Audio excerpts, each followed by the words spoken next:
Hello bookworms, welcome back to my channel and to another review, and today I will be talking about A Peculiar Peril by Jeff Vandermeer. Also, there's renovation going on in the building where I live. I really hope you can't hear it, but if you do, I apologize. It's going on the entire day and there isn't a better time to do these videos, so I apologize. Back to the book. I knew absolutely nothing about the book prior to reading it. I just saw the interesting cover with all the animals.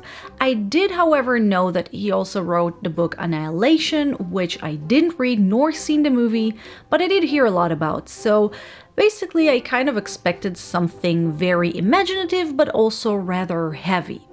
So, A Peculiar Peril is a bit of a YA novel. At least the protagonist is 16 years old, his name is Jonathan, and after his grandfather's death, he inherits his extremely cluttered house and attempts with two of his friends to organize and catalog all the items in it. But this is just the beginning of the strangeness, because soon Jonathan and his friends realize that the grandfather was actually a member of a secret society that helps keep the world safe. Ghostbusters Afterlife, anyone? You see, there are other worlds out there with magic and mayhem that threaten our Earth, and now our protagonist must journey into one of those worlds called Aurora to try and save it from a tyrant?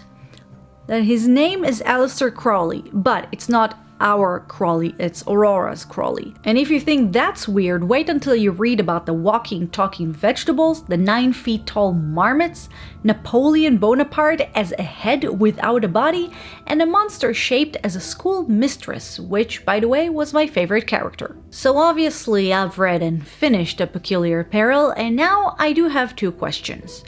The first one is, where is my medal for actually finishing this thing? The second one is, what was the author on while writing it? And follow up, did he give it also to the editors? Because I'm pretty sure the only way to endure this book is to be on drugs. Jokes and snarks aside, this book was incredibly difficult to get through. If I hadn't known I was going to do a review on it, I would have no doubt stopped reading it. But I did it for you, and I'm going to rant about it because I really need to blow off some steam. I did not enjoy the book at all. It has many issues, and mostly it's the fact that this is allegedly a 600-page young adult book that I don't think will appeal to any teenager. It felt like it was written by a person who never met a young person before, because it moves from really scary, depressing, and even gory moments to such ridiculous, juvenile, and moronic parts. It's like someone gave a computer to read some YA books from Harry Potter to Twilight to Diary of a Wimpy Kid and let it generate a story. The thought process behind this book was beyond me. And for the record, I don't mind silly comedies. I definitely don't mind giving young people something a bit more serious or heavy to read, but this book was neither. It wasn't funny, it wasn't profound. I think it wanted to go a bit to the crazy comedy with some serious moments, but he blew it. It was just bizarre, and not in a funny, crazy way, just in a what the F am I reading way.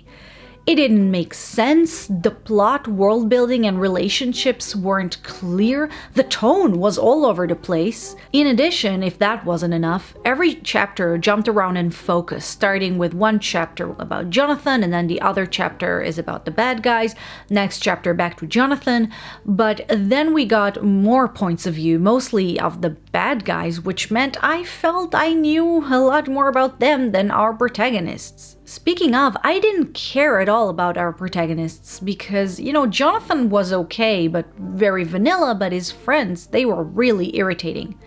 The experience of reading this book remind me of those nights hanging out with friends, having too much junk food, too little sleep, and watching those really bizarre, awful movies, which eventually leads to some crazy conversations and surreal ideas. If you know what I'm talking about, share some of those crazy ideas below.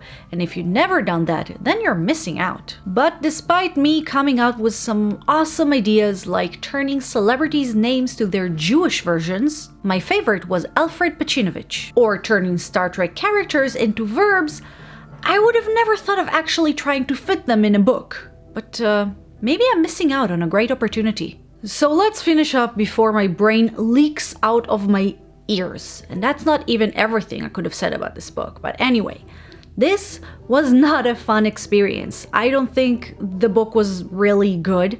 It's too long for its target audience, too ridiculous for its length, too convoluted to be comprehensible, and too tedious to be enjoyable. Maybe Vandermeer tried to be Terry Pratchett, but he failed miserably. Oh, and I forgot to mention, this is the first book in a series, so I didn't even get the closure by the end. And you bet there isn't enough alcohol in the world for me to read the rest of the series. And those were my thoughts on A Peculiar Peril, a waste of my time and brain cells, but at least I got a video out of it. Have you read it? What do you think about it? Some people really liked its weirdness, but even though I'm a huge fan of the strange and unusual, this one simply wasn't good. Guys, if you made it to the end, I thank you and I hope you enjoyed my rant video. If you did, please don't forget to click the like button, subscribe to my channel, and write a comment down below so that YouTube won't forget about me. Write your craziest sleep-deprived ideas. Again, guys, thank you for watching and I'll see you next time. Bye bye.